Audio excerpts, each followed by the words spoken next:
사람은 상실 앞에서 진짜 자기를 마주합니다. 인연이 끝난 순간에도 마음은 쉽게 그 끝을 받아들이지 못하지요. 그 사람이 없는 하루를 상상할 수 없어서, 그 공백을 견딜 자신이 없어서, 우리는 때로 인연이 아닌 줄 알면서도 스스로를 속이며 머뭇거립니다. 스토아 철학은 삶의 모든 것을 우리 뜻대로 되는 것과 그렇지 않은 것으로 나누었습니다. 그리고 단호히 말하죠. 통제할 수 없는 일에 연연하지 말라고. 하지만 우리는 종종 그 아닌 것을 붙잡고 고통 속을 헤맵니다. 왜일까요? 철학자 아우렐리우스는 이야기합니다. 누군가가 떠났다는 건 당신의 잘못도 그 사람의 죄도 아닌 자연의 질서일 뿐이라고요. 마음은 그 질서를 거부합니다.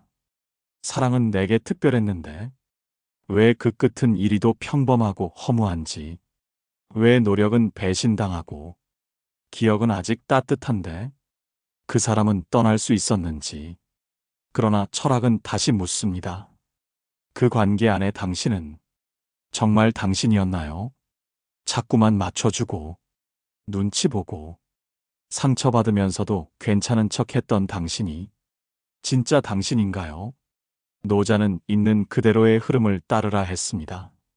억지로 엉킨 끈을 매만질수록 그 실타래는 더 엉키기 마련이라고요. 그 사람과 함께일 때 당신은 당신 자신이었나요? 아니면 그 사람의 그림자였나요? 철학은 말합니다. 놓는다는 건 포기가 아니라 회복이라고. 그 사람이 떠난 자리에 비로소 당신의 숨결이 돌아오기 시작한다고. 이제 질문을 다시 던져야 할 시간입니다. 정말 그 사람이 필요한 걸까요? 아니면 그 사람이 주던 감정이 그리운 걸까요? 사유하라. 지금 이 순간에도 당신 마음 안의 문이 조용히 닫히고 있음을 느껴보세요. 사랑이 끝났다고 해서 그 사람이 하루아침에 사라지는 건 아닙니다. 밥을 먹다 문득 떠오르고 좋아하던 노래가 들리면 그 눈빛이 스칩니다. 그리고 우리는 착각합니다. 아직도 사랑하고 있다고, 잊지 못하고 있다고. 그러나 철학은 말합니다. 그건 사랑이 아니라 기억이 만든 습관이라고요. 칸트는 감정보다 의지를 중요하게 여겼습니다. 왜냐하면 감정은 파도처럼 흔들리지만 의지는 방향을 정하기 때문입니다. 습관은 의지 없는 반복입니다. 하지만 사랑은 그 사람의 존재가 당신 안에서 계속 살아 숨쉬도록 능동적으로 기억하고 선택하는 일입니다. 그 사람이 없는 오늘이 두려운 건 사랑에서가 아니라 그 빈 공간에 혼자 서는 법을 잊었기 때문은 아닐까요? 낯선 공기, 낯선 일상, 그 모든 것이 불편하고 어색합니다. 그래서 익숙한 감정을 다시 부릅니다. 그리움이라는 이름으로. 사실은 두려움일 뿐인데도 철학은 때때로 거울이 됩니다. 아무도 없는 방에 당신 혼자 앉아 그 사람의 이름을 속으로 부를 때 그게 사랑이었는지 외로움이었는지 차분히 들여다보라고.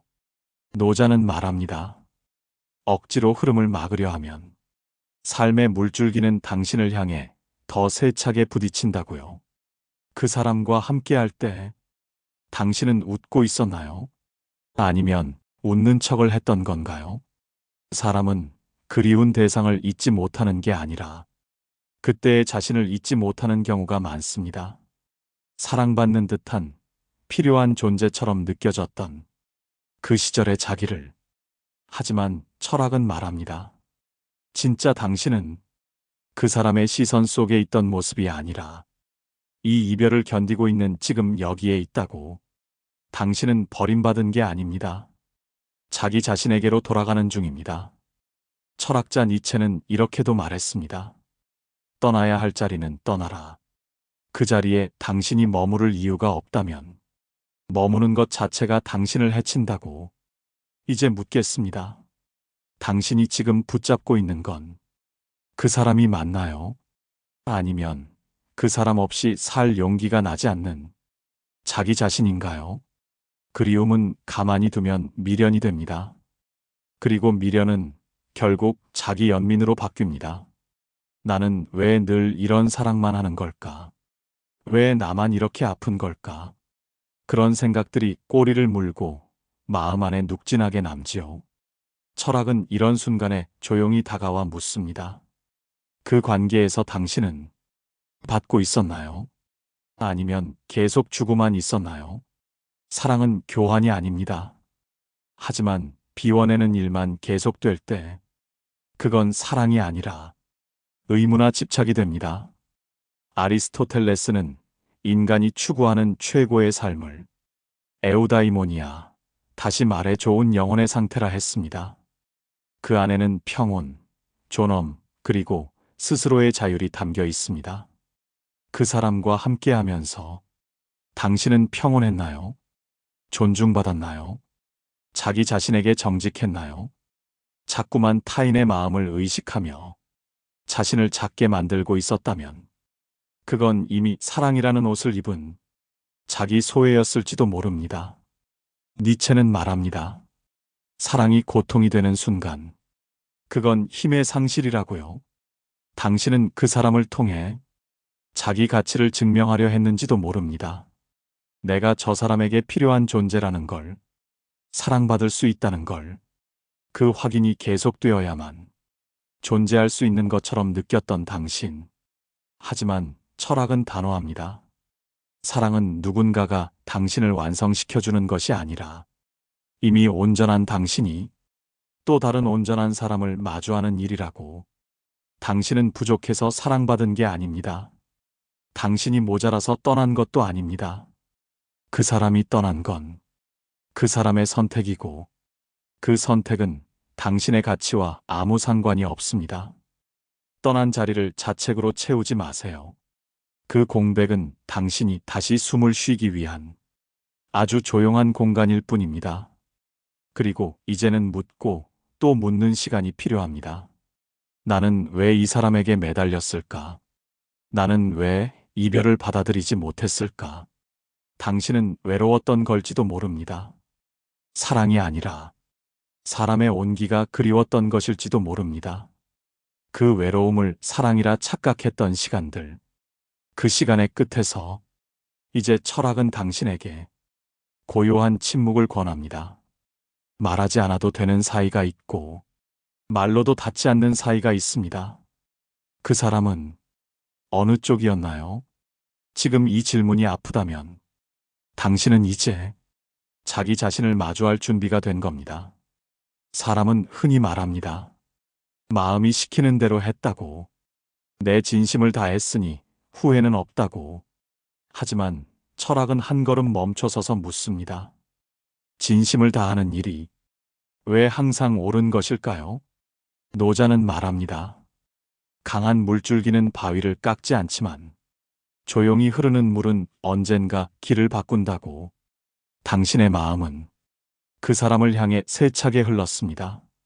그 진심이 강했기에 스스로 다치고도 멈추지 못했던 것 아닐까요? 하지만 강한 흐름은 때로 상대를 밀어내기도 합니다. 당신은 주었지만 상대는 부담스러워했을 수도 있습니다. 당신은 기다렸지만 그 사람은 도망치고 있었는지도 모릅니다. 사랑은 때로 불균형이라는 이름을 숨기고 옵니다.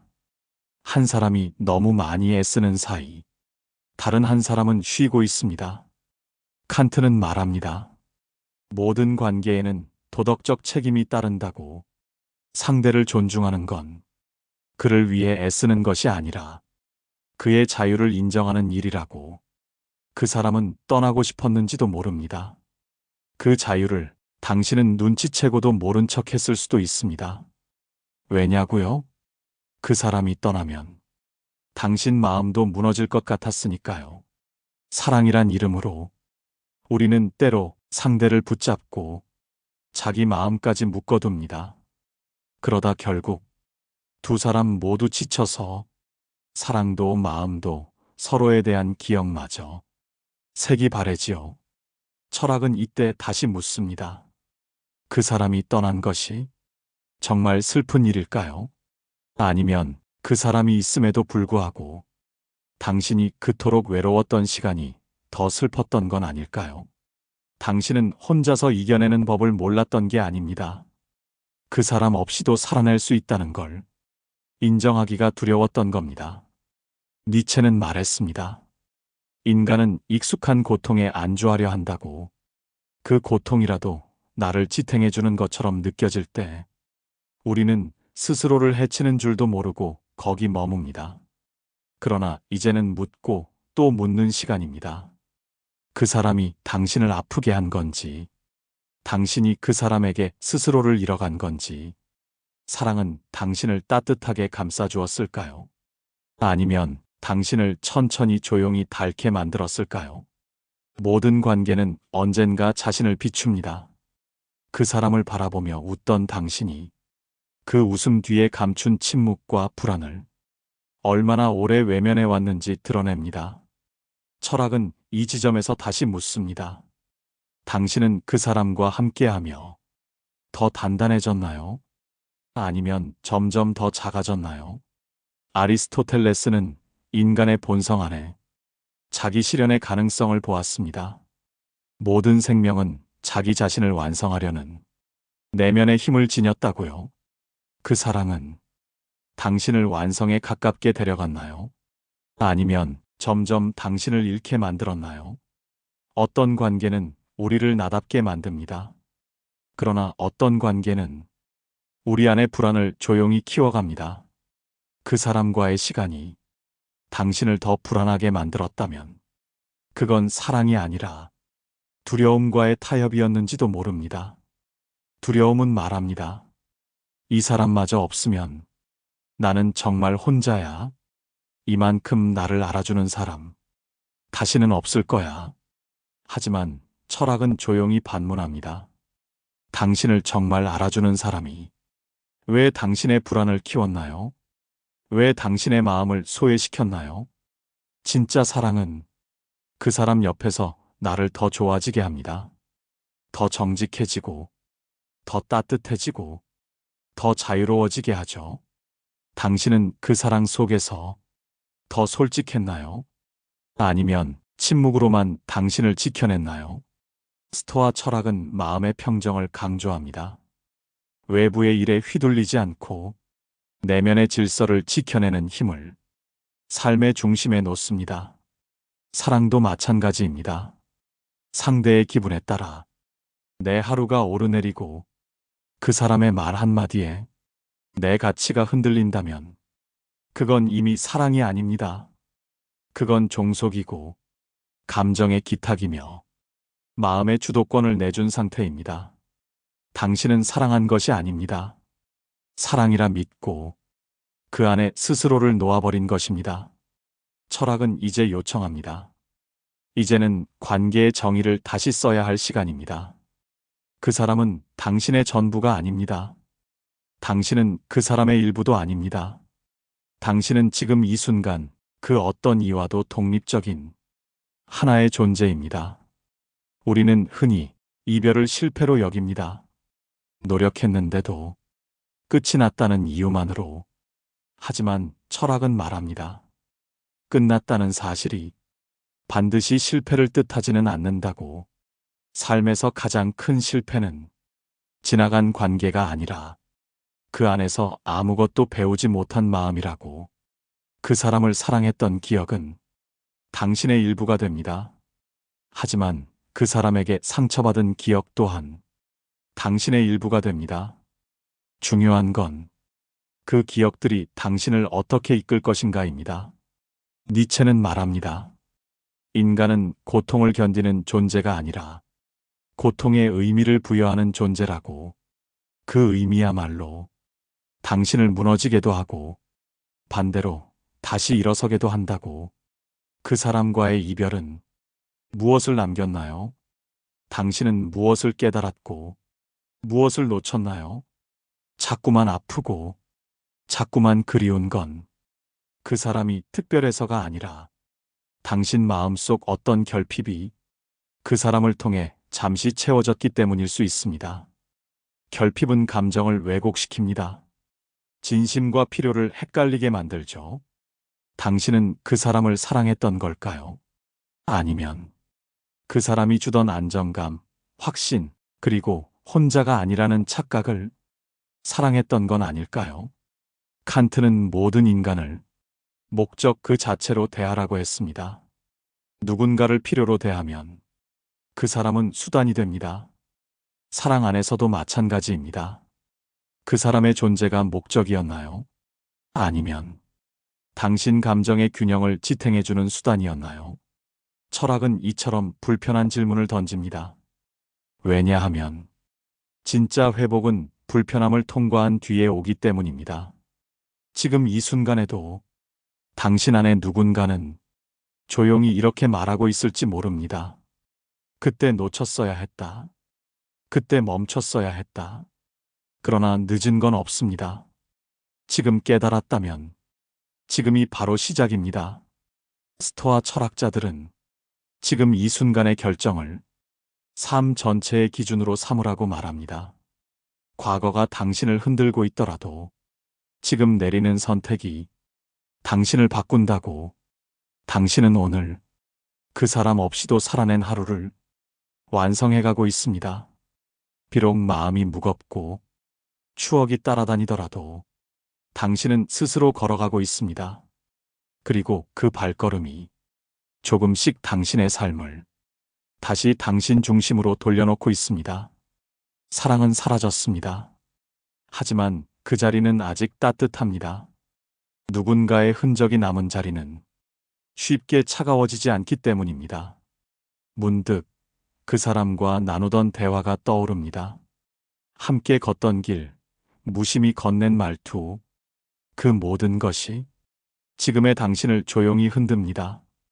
그리움은 늘 사소한 장면에서 시작됩니다. 그러나 철학은 묻습니다. 그 장면이 아름다웠던 건 그 사람이 있어서였나요? 아니면 당신의 마음이 그 순간을 그렇게 만든 건가요? 아리스토텔레스는 말합니다. 행복은 외부의 사건이 아니라 내면의 상태라고. 당신을 웃게 한 그 장면들이 꼭 그 사람 때문이었을까요? 그 시간의 진짜 주인은 그 사람만이 아니라 그때 웃고 있던 바로 당신 자신입니다. 사랑은 관계 속에서 만들어지지만 그 기억은 오롯이 당신의 감정으로 채워진 것입니다. 그래서 철학은 당신에게 감정을 되돌려줄 것을 권합니다. 그 사람에게 묶어두었던 기쁨, 슬픔, 아픔 모두 다시 당신 안으로 가져와야 합니다. 당신이 어떤 마음으로 그 시간을 살았는지, 어떤 표정을 하고 있었는지, 이제는 기억보다 그 감정의 진실을 바라봐야 할 때입니다.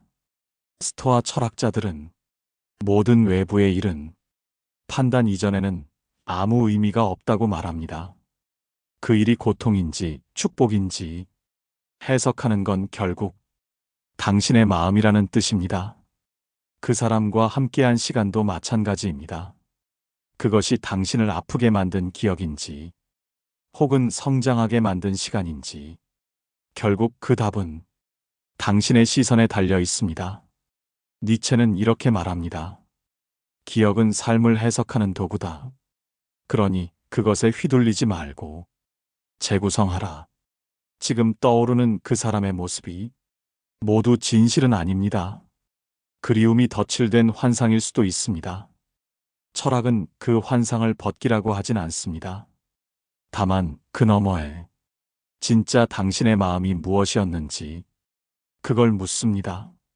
그 사람을 원했던 것인지, 그 사람을 통해 느낀 감정을 계속 갖고 싶었던 것인지, 이제는 문득 떠오르는 그 사람의 얼굴이 어제보다 조금 더 흐릿해졌습니다.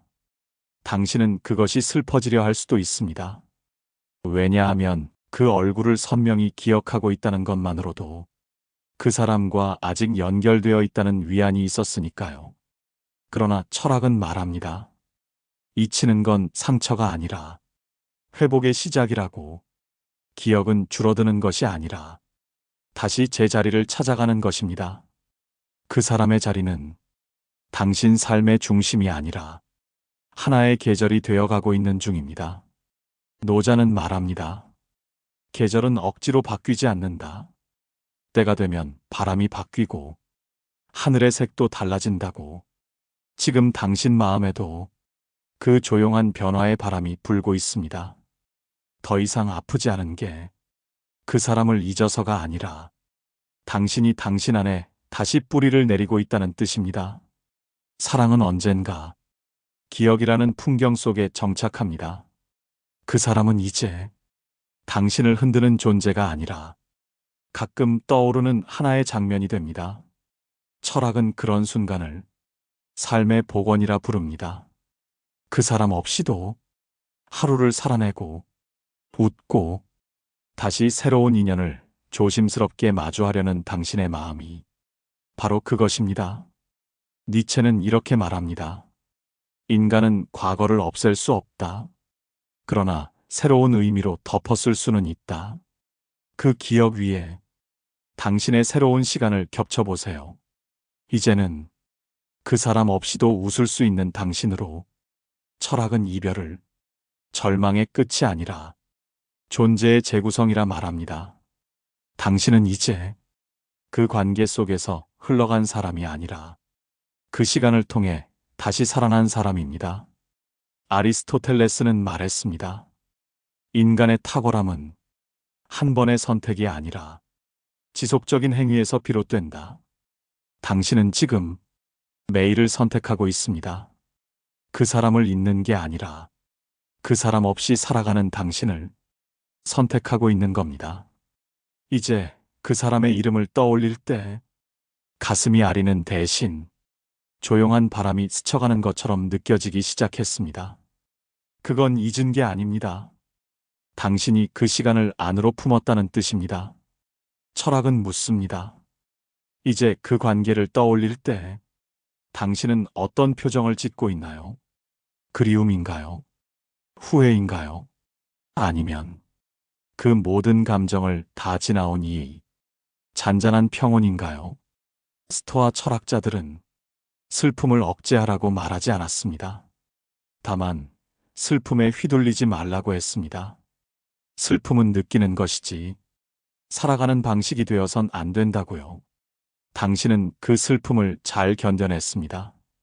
밀려오는 기억에도 흔들리지 않고 그 안에 숨은 의미를 찾으려 했고 무너질 듯한 마음을 스스로 다독이며 걸어왔습니다. 그 여정이야말로 철학이 말하는 강함입니다. 강함이란 아프지 않음이 아니라 아픈 채로 살아낼 줄 아는 힘입니다. 그 사람 없이 처음 맞이한 계절, 처음 걷는 거리, 처음 보내는 기념일.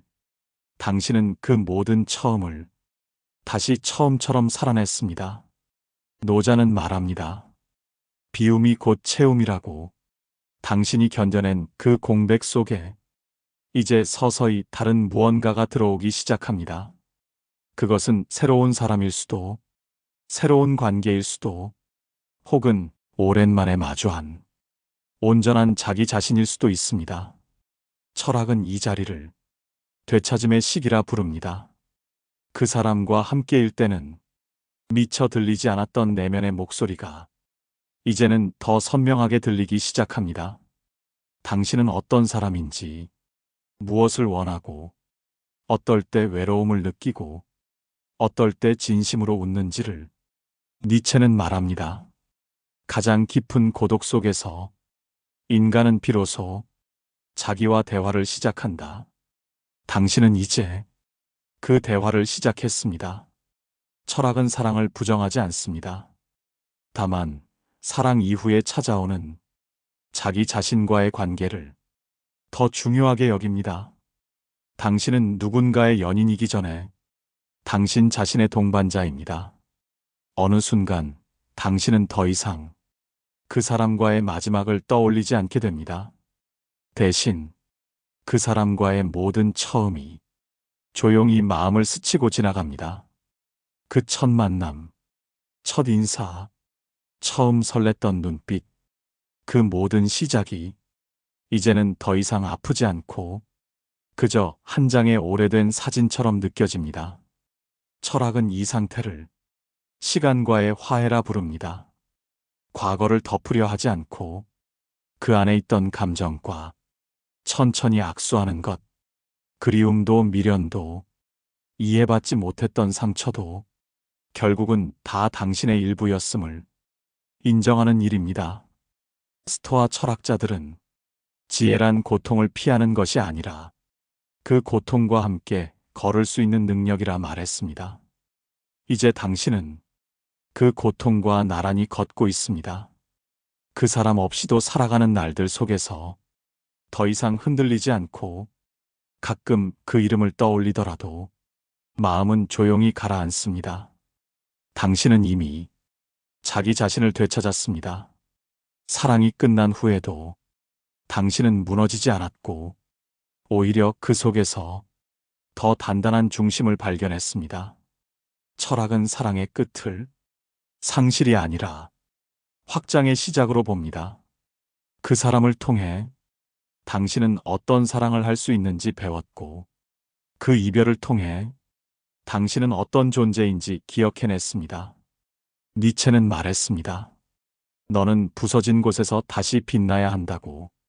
그 빛이 지금 당신 안에서 조용히 반짝이고 있습니다. 노자도 말합니다. 흐르는 강물은 언제나 앞으로 나아간다고. 당신의 삶도 그렇습니다. 비워냈기에 다시 채울 수 있고 놓아냈기에 더 자유로워질 수 있습니다. 이제 묻습니다. 그 사람 없이 살아낸 지금의 당신은 예전보다 더 약해졌나요? 아니면 그 모든 시간을 지나오며 비로소 더 당신다워졌나요? 사유하라. 사랑과 이별이 가르쳐준 가장 중요한 진실을 당신은 이제 그 누구에게도 기대지 않고 당신 자신으로 살아갈 수 있는 충분한 이유를 갖게 되었습니다. 이 영상이 마음에 닿았다면 좋아요와 구독은 다음 영상을 준비하는데 큰 힘이 됩니다. 오늘 하루 자신에게 가장 따뜻한 사람이 되어주시길 바랍니다. 감사합니다. 인생지혜였습니다.